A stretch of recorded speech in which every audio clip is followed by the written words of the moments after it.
ఈరోజు కొన్ని విలువైన సంగతులు మనం జాగ్రత్తగా మనం ఆలోచన చేద్దాం. ఈరోజు మనం వినబోతున్న అంశం ఏమిటంటే, క్రైస్తవ సంఘాలకు పొంచి ఉన్న పెను ప్రమాదం. క్రైస్తవులు చేయవలసిన పాత్ర ఏంటి?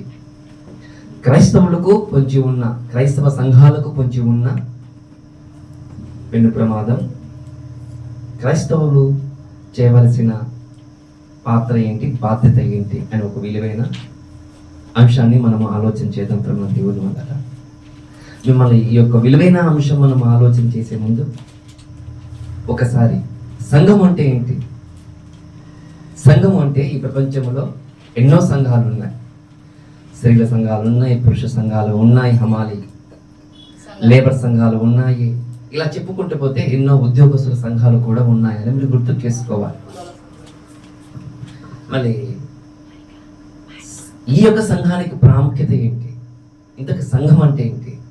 ఈ ప్రపంచంలో కనబడుతున్న సంఘాలకు ఈ క్రైస్తవ సంఘానికి ఏమైనా వ్యత్యాసం ఉందంటే ఉంది. ఏంటిది ఆ వ్యత్యాసం అంటే,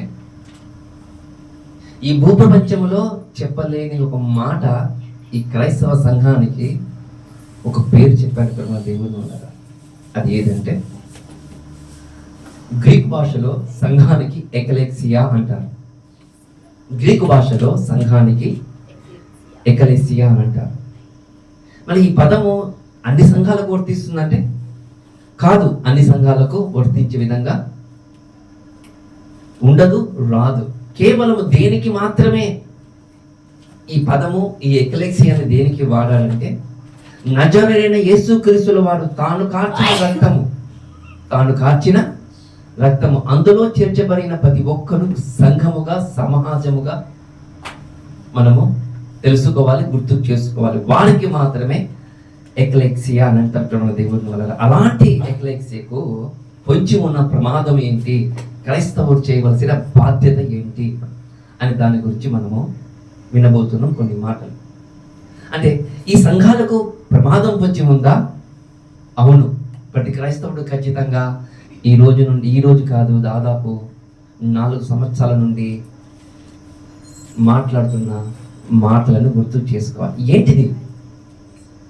ఈరోజు సంఘాలు, క్రైస్తవ సంఘాలు మాట్లాడుతున్న, విశ్వాసులు మాట్లాడుతున్న, పాస్టర్లు మాట్లాడుతున్న విధానం ఏమిటంటే, బీజేపీ ప్రభుత్వం వచ్చిందండి, సువార్త పరిచర్యను చాలా ఆటంకాలు కలుగజేస్తారు, చివరికి క్రైస్తవ్యంలో లేకుండా ఈ భారతదేశంలో చేస్తారు అని ఒక భావాలతో మాట్లాడుతున్న విశ్వాసులు ఉన్నారు, సేవకులు ఉన్నారు. ఇంకా బాగా చెప్పాలంటే తత్వజ్ఞానులు కూడా ఉన్నారు. మనం గుర్తు చేసుకోవాలి. మళ్ళీ ఈ బీజేపీ ప్రభుత్వం రావడం వలన క్రైస్తవ్యానికి ఏమన్నా ప్రమాదమా? అవునని ఈ సమాజమే మాట్లాడుతుంది. మళ్ళీ అలాంటి బీజేపీ పార్టీ వచ్చి ఏం చేసింది సమాజానికి, ఈ క్రైస్తవ సమాజానికంటే ఏమి చేయలేదు. ప్రేమన దేవుని వల్ల కొన్ని విలువైన మాటలు చెప్పాలని ప్రయత్నం చేస్తాను. చరిత్ర అనగానే క్రీస్తుకు పూర్వం అని, క్రీస్తు శకం అని మనకు కనబడుతుంది. అది ఏ గ్రంథాలలో కావచ్చు, ఫర్ ఎగ్జాంపుల్ ఏ గ్రంథాలలోనే కావచ్చు, క్రీస్తుకు పూర్వము, క్రీస్తు శకం అని కనబడుతుంది. కానీ ఈ బీజేపీ ప్రభుత్వం వచ్చిన తర్వాత వారు మాట్లాడుతున్న మాటలు ఏంటంటే తెలుసా? క్రీస్తుకు పూర్వం అని తీసేసి, క్రీస్తుకు శకం అని తీసేసి వాళ్ళు మాట్లాడిన పదాలు సామాన్య శకము, సామాన్య పూర్వం అని పెట్టారు. చూడండి, సామాన్య శకం అంటే సామాన్యకు పూర్వం అంట. అంటే ఏంటిది? మార్చేసే విధంగా ఉందా అంటే అవును. ఇంకా బాగా చెప్పాలంటే రాజ్యాంగాన్ని కూడా మార్చేయాలని అనుకుంటున్న వాదనలు కూడా వినిపిస్తున్నాయి. ఏది ఏమైనా సరే మళ్ళీ ఇలాంటి రాజకీయ రంగులతో కూడుకున్న విధానము ఈరోజు మన భారతదేశంలో ఉంది. మన భారతదేశానికి ప్రత్యేకమైన అధికారము, ఒక ఉన్నతమైన పేరు ఏముందంటే లౌకిక తత్వము. సెక్యులర్ కంట్రీ అంటారు మన దేవుడి వల్ల మన భారతదేశానికి. ఈ భారతదేశంలో ఏ మతమైనా సరే, ఏ మతస్థులైనా ఉండవచ్చు. బౌద్ధులు కావచ్చు, జైనులు కావచ్చు, సిక్కులు కావచ్చు, అలాగే హిందువులు కావచ్చు, ముస్లిం కావచ్చు, క్రైస్తవులు కూడా కావచ్చు.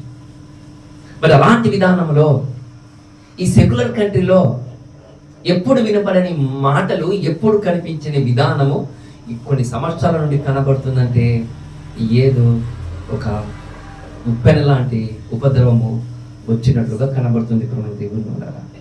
మరి అలాంటి ఉప్పెన లాంటి ఉపద్రవము ఒక వ్యక్తి నుండి వస్తుందా, ఒక రాజ్యం నుండి వస్తుందా, ఒక ధర్మము నుండి వస్తుందంటే అవును, ఒక ధర్మము నుండే వస్తుందని మీరు గుర్తు చేసుకోవాలి.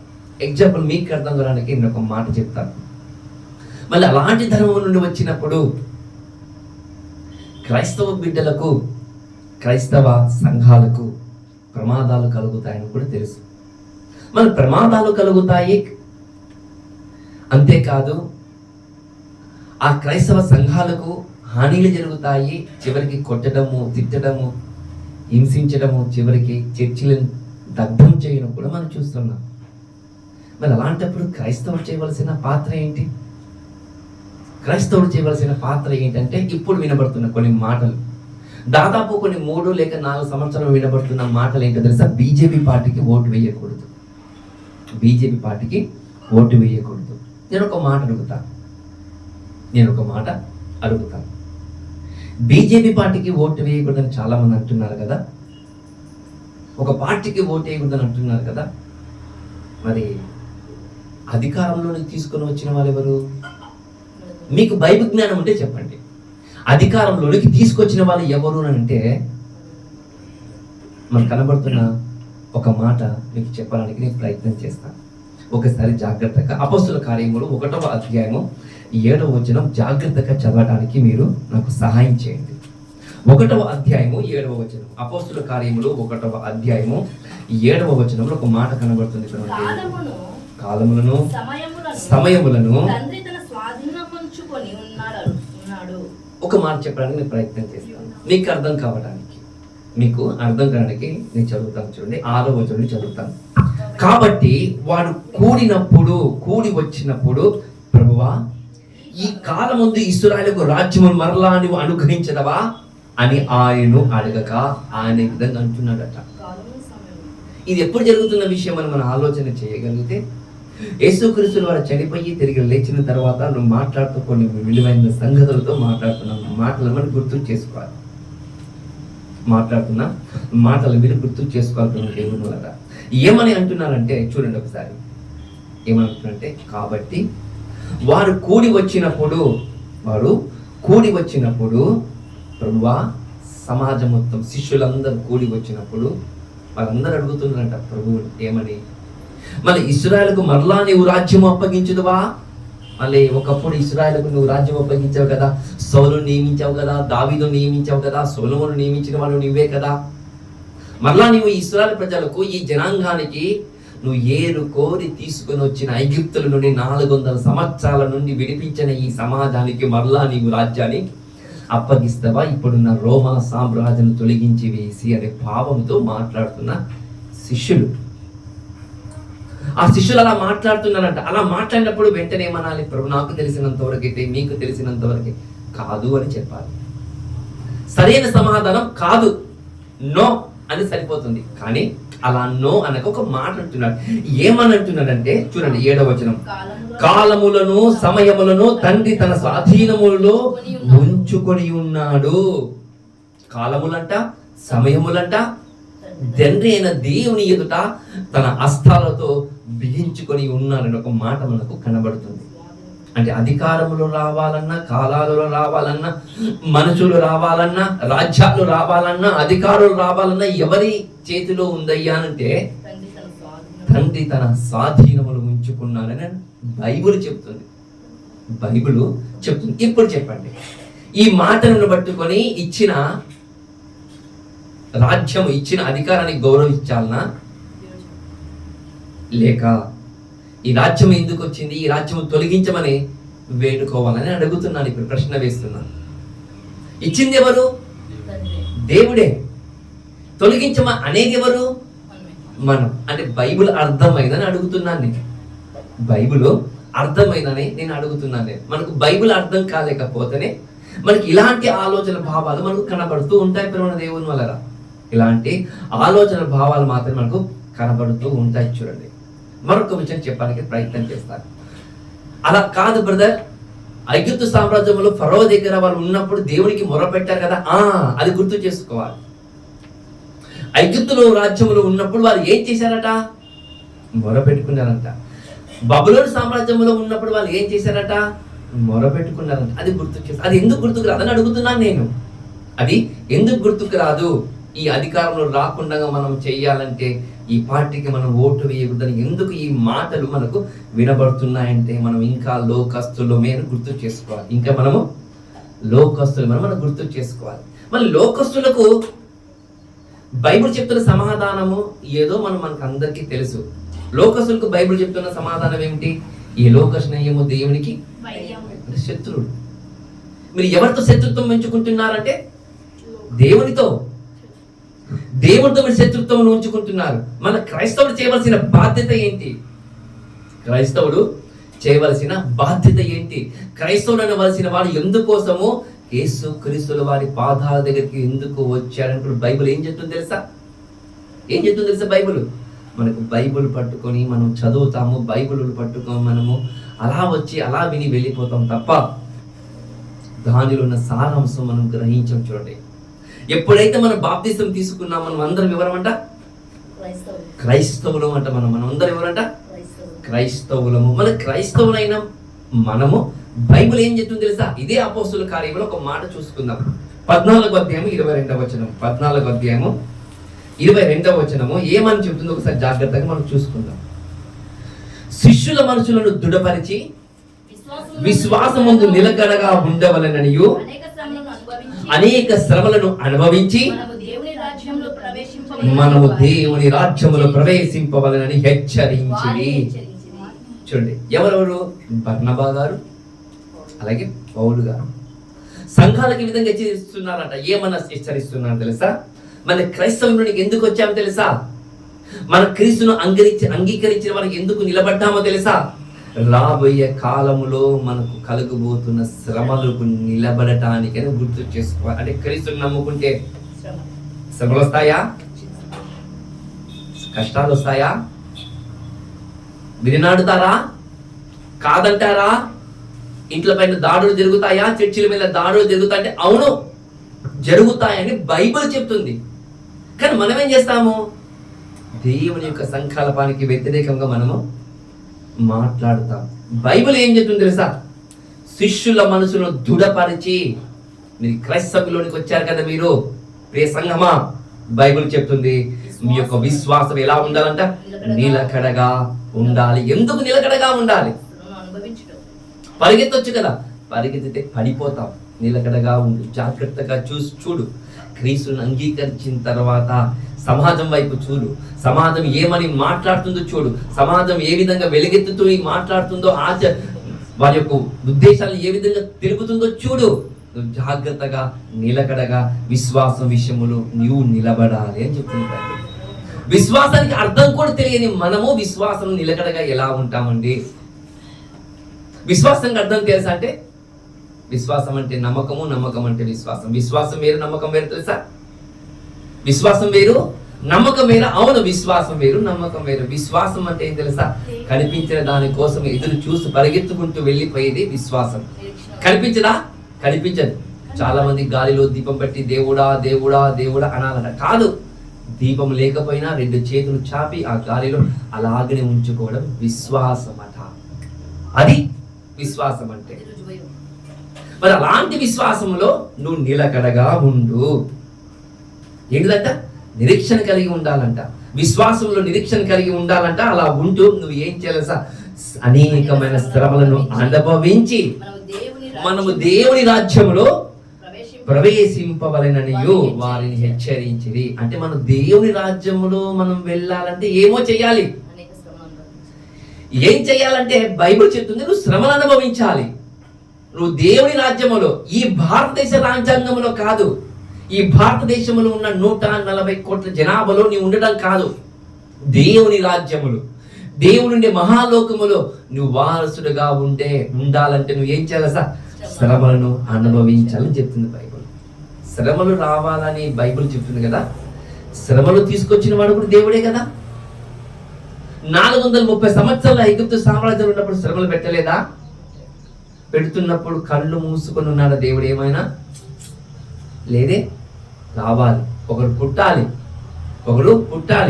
బబులోను సామ్రాజ్యంలో చెరలో ఉన్నప్పుడు వారి మొరను దేవుడు వినలేదా? 70 సంవత్సరాలు విన్నాడు. ఒకటి రావాలి వినిపించడానికి. బాగా ఆలోచించేయండి. మనకు కాకపోతే శ్రమలు ఎవరికి వస్తాయని బైబిల్ చెప్తున్న మాట ప్రేమ దేవుని వల్లరా. బైబిల్ చెప్తున్న మాట. మరొక మాట మీకు అర్థం కాని ఒక మాట చెప్తాను. యేసుక్రీస్తుల వారు ఏ శ్రమ పడకుండా, ఏమి బాధపడకుండా ఆకాశానికి భూమికి మధ్యలో వేలాడారని అడుగుతున్నాను మీకు నేను.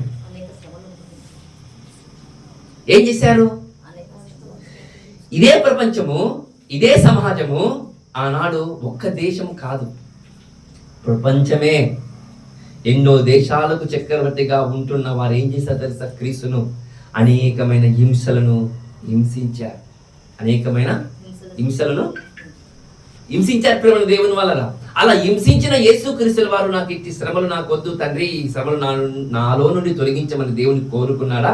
లేకపోతే ఈ అధికారం నుండి నన్ను తొలగించమని దేవుడు అన్నాడా? లేదు. ఏమన్నాడు తెలుసా?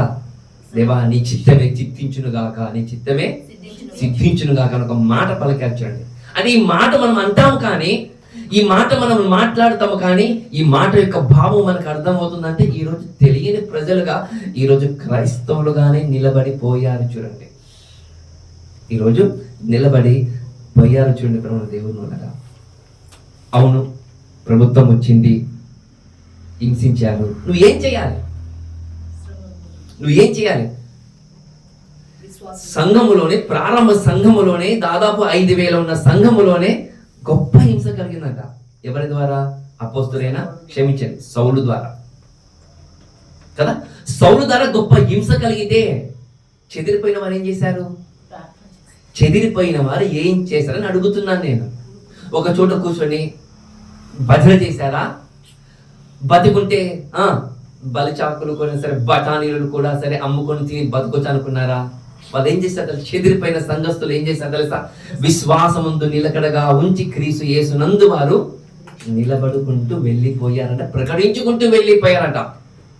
ఎక్కడ జనసంఖ్య ఉంటే అక్కడ అలా చేసుకుంటూ వెళ్ళిపోయినట్లుగా మనకు కనబడుతున్న మాటలు ప్రేమ దేవుని వలన. చూడండి, మరి అలాంటి హింసలు వచ్చినప్పుడు ప్రకటించారంట, అలాంటి హింసలు వచ్చినప్పుడు ప్రార్థించారప్పుడు బైబిల్ చెప్తున్న విధానం మనం చూస్తున్నాం. మరొక మాటకు చెప్పడానికి ప్రయత్నం చేస్తాను. అవునండి, మనం ప్రార్థన చేద్దాం. అవునండి, మనం ప్రార్థన చేస్తాం.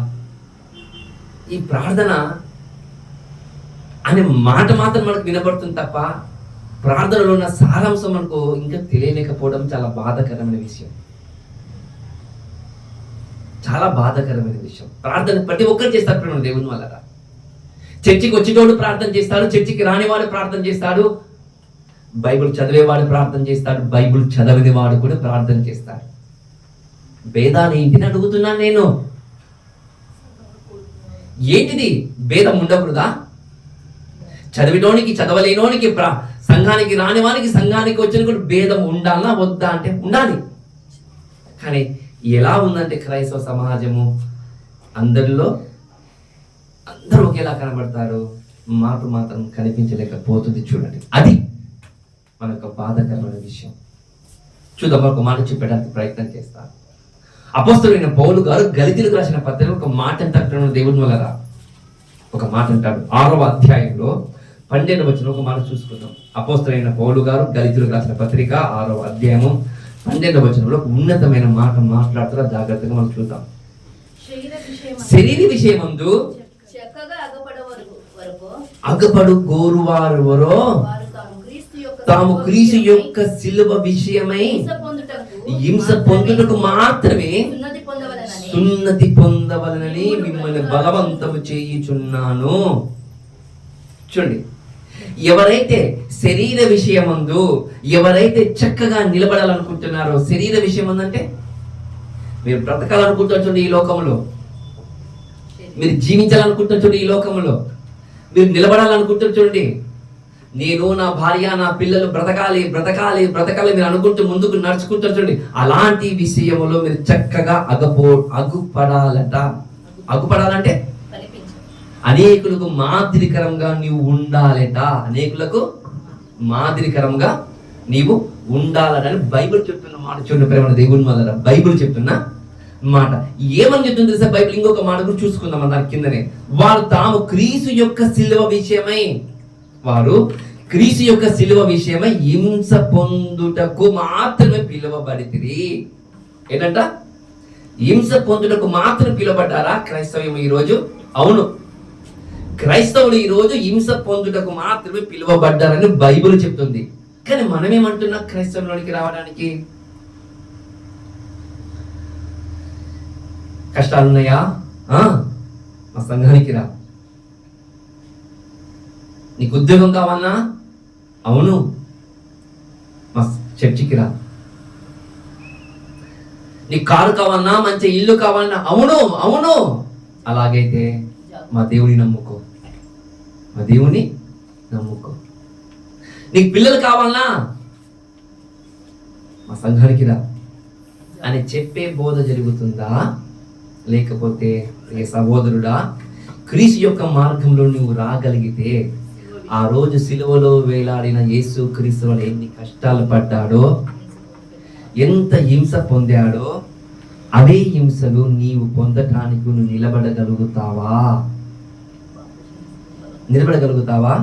అని బైబిల్ అడుగుతుంది. నేను కాదు, బైబిల్ అడుగుతుంది. అందుకోసమే నువ్వు రావాలి క్రైస్తవ్యంలోనికి చెప్పాలంటే. ఇలా చెప్తారా? ఇలా చెప్తే సంఘాలు నిండవ ప్రేమ దేవుని వల్లరా. ఎవరు వస్తారు తెలుసా? ఆయన శ్రమపడ్డాడు నా కోసమే, ఆయన మృతి నొందాడు నా కోసమే, ఆయన అవమానపడ్డాడు నా కోసమే అన్నవాడు మాత్రమే సంఘానికి వస్తాడట. మీరు గుర్తు చేసుకోండి.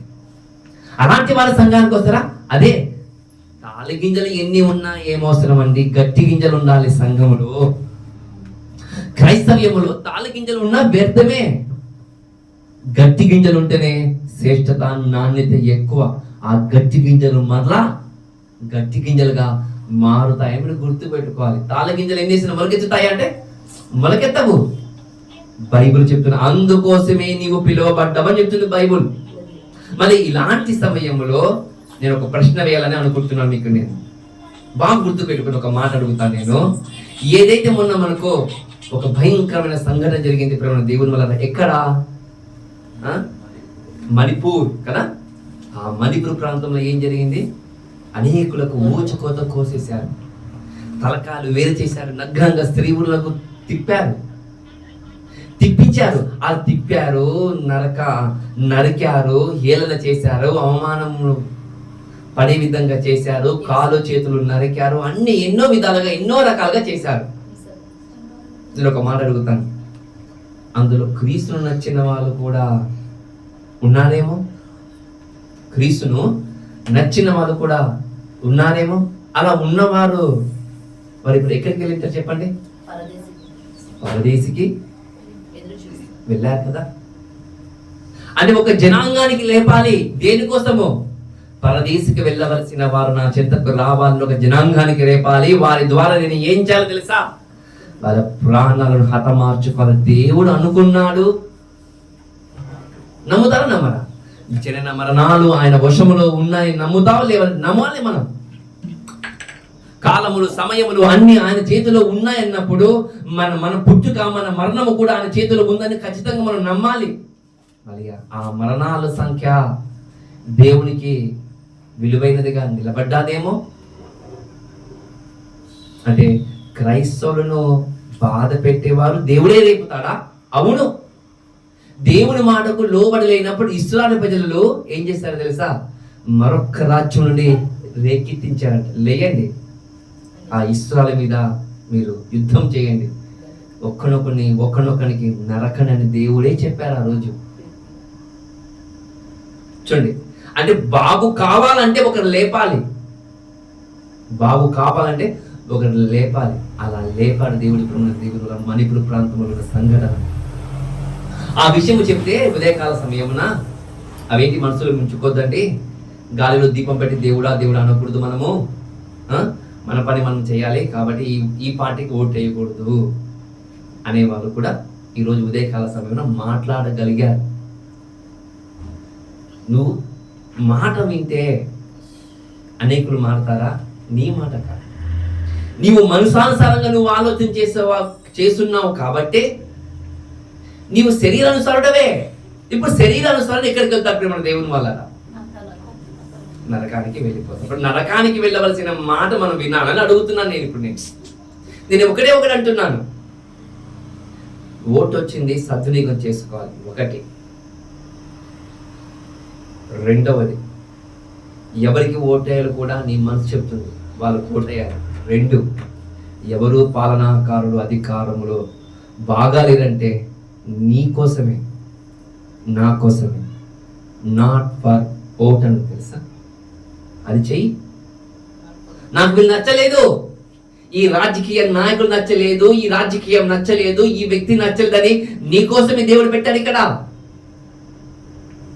నాట్ ఫర్ ఓట్ అని పెట్టారు దేవుని వల్ల. చూడండి, 15 సంవత్సరాల నుండి ఈ వేలి మీద ఒక్క ఓటు కూడా గుర్తు వేసుకోలేదు. వెళ్తున్నాను, ఓటేస్తున్నాను. దేనికి? Not for vote. దానికి అంటే వెయ్యి. నువ్వు వేయకుండా మళ్ళీ విడిచిపెట్టావు చెప్ప, నీ పేరు మీద మరొకడు ఓటేస్తాడు. అది గుర్తు చేసుకోవాలి. నీ పేరు మీద మరొకడు ఓటేస్తాడు. అప్పుడు కూడా అది నీకోసం పెట్టానని దేవుడు అంటారు మన దేవుని వల్ల. అదన చెయ్యి, లేకపోతే బైబిల్ చెప్తుంది ఇదన చెయ్యి. రోమిలికి రాసిన పత్రిక 8వ అధ్యాయము 35వ వచనం. ఆ పనన చెయ్యి. రోమిలికి రాసిన పత్రిక 8వ అధ్యాయము 35వ వచనము. క్రీస్తు ప్రేమ నుండి మనల్ని ఎడబాపు వాడు ఎవడు? చూడండి ఏమని కనబడుతుంది తెలుసా మాట? క్రీస్తు ప్రేమ నుండి మనల్ని ఎడబాపు వాడు ఎవడు? శ్రమైనను, బాధైనను, హింసైనను, కరువైనను, వస్త్రహీనత అయినను, ఉపద్రవమైనను, ఖడ్గమైనను మనల్ని ఎడబాపు వాడు ఎవడు? చెప్పు, ఎవడు? క్రీస్తులో నుండి నీకు దూరం చేయాలనుకున్న వాడు ఎవడున్నాడయ్య అంటే ఎవడు ఉండడు. అది నీవే గోతిలో వేసుకునే విధంగా నువ్వే అడుగులు వేస్తావు కాబట్టి. అందుకే బైబిల్ చెప్తుంది, ఏమని తెలుసా బైబిల్? క్రీస్తు ప్రేమ నుండి మనల్ని ఎడబాపు వాడు ఎవడున్నాడు? క్రీస్తు నుండి మనం దూరం చేయటానికి. రాజ్యం ఉందా? ఆ పార్టీ ఈ పార్టీ ఉందా? లేదే. ఏ పార్టీ వచ్చినా ఆయన ప్రేమలో నుండి నిన్ను ఎడబాపుటానికి ఎవడు పుట్టినా, దేవుడే పుట్టించిన ఆ ప్రేమ నుండి నీకు దూరం చేసే దమ్ము ధైర్యం ఎవరికి లేదని గుర్తు చేసుకో. దమ్ము ధైర్యము ఉందని లేదని గుర్తు చేసుకో ప్రేమ దేవుని వల్ల. అందుకంటుంది నా ప్రేమ నుండి మిమ్మల్ని ఎడబాపు వాడు ఎవడున్నాడు రా? ఏ రాజకీయ పార్టీ ఉందిరా? చూడండి, ఉన్నాడా? శ్రమైనను, బాధైనను, హింసైనను, కరువైనను, వస్త్రహీనత అయినను, ఉపద్రవమైనను, ఖడ్గమైనను ఏదైనా వచ్చి నా ప్రేమ నుండి మిమ్మల్ని విడబాపు వాడు ఎవడు? మిమ్మల్ని విడబాపటోడు చూపెట్టు అని సవాలు వేస్తున్నాడు దేవుడే. నీవు నమ్ముకున్న దేవుడు నీకే అడుగుతున్నాడు, ఎవడున్నాడు చూపెట్టి ప్రపంచంలో. నేను ఏం చేస్తానో తెలియదా? ప్రపంచానికి పరిపాలన చేసిన బబులోని సామ్రాజ్యానికి చక్రవర్తికి ఏం చేస్తాను? గడ్డి తినిపించాను. వాడేం చేస్తాడు? నా ప్రేమ నుండి మిమ్మల్ని ఎడబాపడు ఎవడు. ఇంకా బాగా చెప్పమంటారా? నీ చెమట, నీ ముఖము నుండి కారుతున్న చెమట బిందులు కూడా ఇవ్వడు, కదపలేడు అని గుర్తు చేసుకో. బైబిల్ చెప్తుంది. ఏమని చెప్తుంది తెలుసా బైబిల్? శ్రమైనను, బాధైనను, హింసైనను ఎన్ని వచ్చినా నా కబంధాస్తాలు మిమ్మల్ని ఎవరు దూరం చెయ్యరని బైబిల్ చెప్తుంది. అంతగా ఉండాలా? ఆ మాట అలా ఉండాలంటే అలాగే ఉండాలి. అలాగా ఉండాలంటే మనం ఎలా ఉండాలి? మీరే చెప్పండి మన దేవుని వల్ల. ఎలా ఉండాలి? ఈ చెప్పిన మాటకు, దేవుడు చెప్పబడిన ఈ మాటకు మనము ఎలా ఉండాలని అడుగుతున్నాను నేను. ఎలా ఉండాలి? చర్చికి అప్పుడప్పుడు వచ్చి వెళ్తే బాగుంటుందా? అప్పుడప్పుడు వాక్యం చదివితే బాగుంటుందా? కదా, ఏముండదు కదా. అది ఎలా ఉండాలంటే ఒక బైబిల్ కూడా ఒక మాట చెప్పింది ప్రేమ దేవుడు. ఆ మాట చెప్పాలని నేను ప్రయత్నం చేస్తాను. తిమోతికి రాసిన మొదటి పత్రిక, క్షమించండి 2వ పత్రిక, తిమోతికి రాసిన 2వ పత్రిక 3వ అధ్యాయం అనుకుంటాం ప్రేమ దేవుని వల్ల ఒక మాట కనబడుతుంది. సంతుష్టి సహితమైన దైవభక్తి ఏదనగా కనబడుతుంది చూడండి. చూడు ఒకసారి.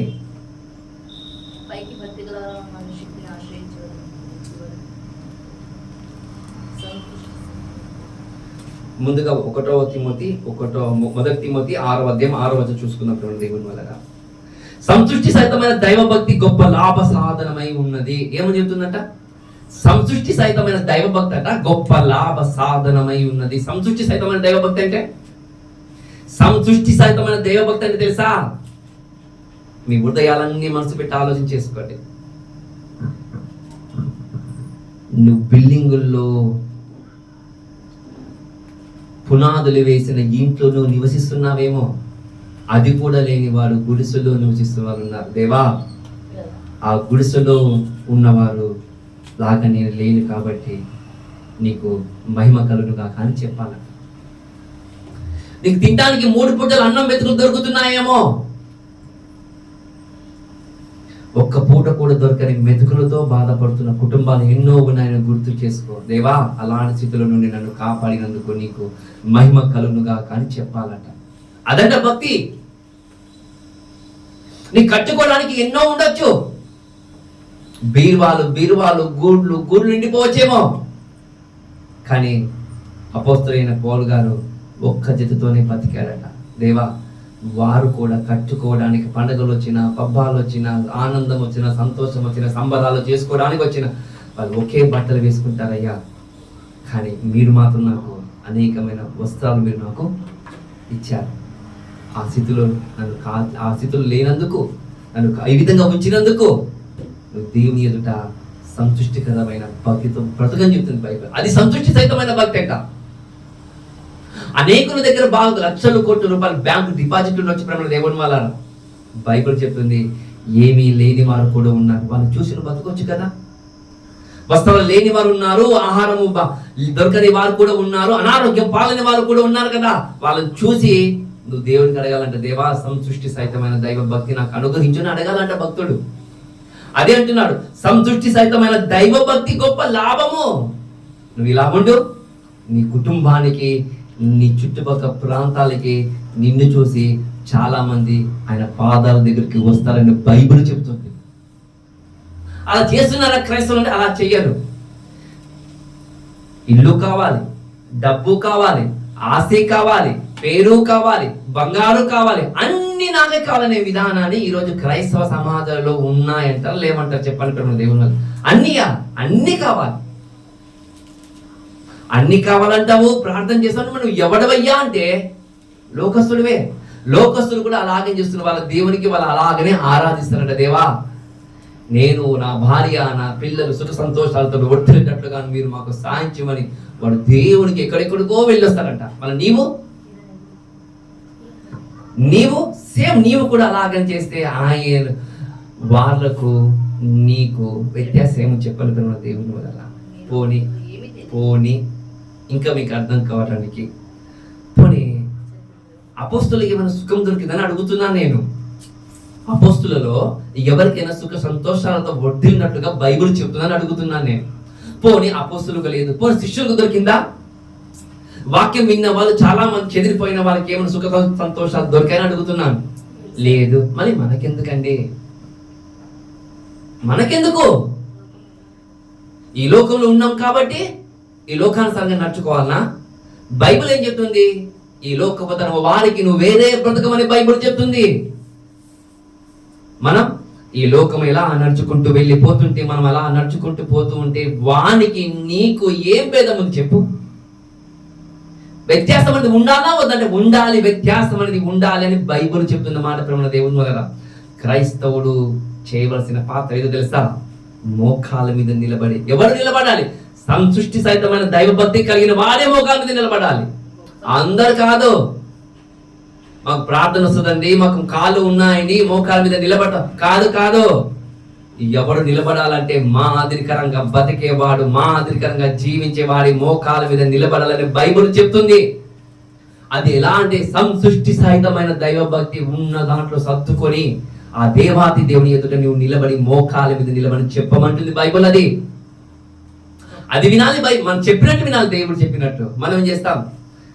నీ ధర్మం వేరు, నా ధర్మం వేరు, నీ ధర్మం వేరు, నా ధర్మం వేరు అనే విధంగా మనం మాట్లాడుతూ చూడండి. మనం దేవునికే మాట్లాడతాం, మనం దేవునికే ప్రశ్నలు వేస్తాం.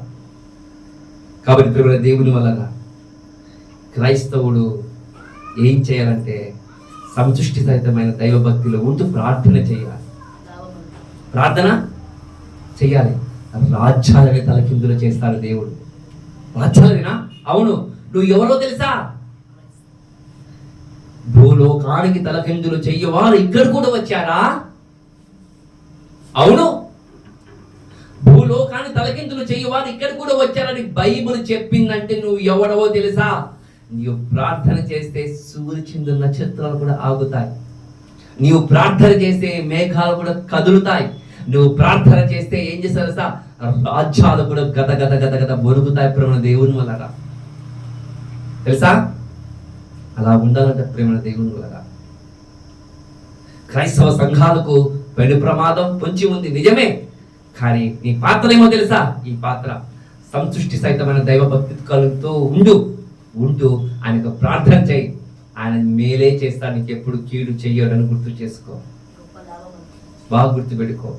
ఐగుప్తు మీద అంత తెగులు వచ్చాయంట, తన పిల్లలు నివసించి చూస్తున్న చోటు తెగులు రాలేదట. అంతకన్నా ఎగ్జాంపుల్ ఏం కావాలి చెప్పండి ప్రేమ దేవుని వలన. కాబట్టి ప్రేమ దేవుని వలన చాలా జాగ్రత్తగా దేవుని వాక్యం కోసము బతకాలి. ఆయన విలువనిచ్చే విధంగా మనం ముందుకు నడవాలని ప్రభునామములో కోరుకుంటూ ఈ కొద్ది మాటలు ముగిస్తున్నాం. తలలో వంచుకున్న వారి ప్రార్థన చేసుకుందాం. మహాపరిశుద్ధులైన మా తండ్రి, పరలోకములో ఉన్న మా దేవ, మీ కృప మీ కనికరముతో మమ్మల్ని జ్ఞాపకం చేసుకోండి. ఆయుష్నిచ్చి ఆరోగ్యం ఇచ్చి విలువైన సంగతులు మాకు ఇచ్చి మీ సన్నిధానంలో నిలబెట్టించారు.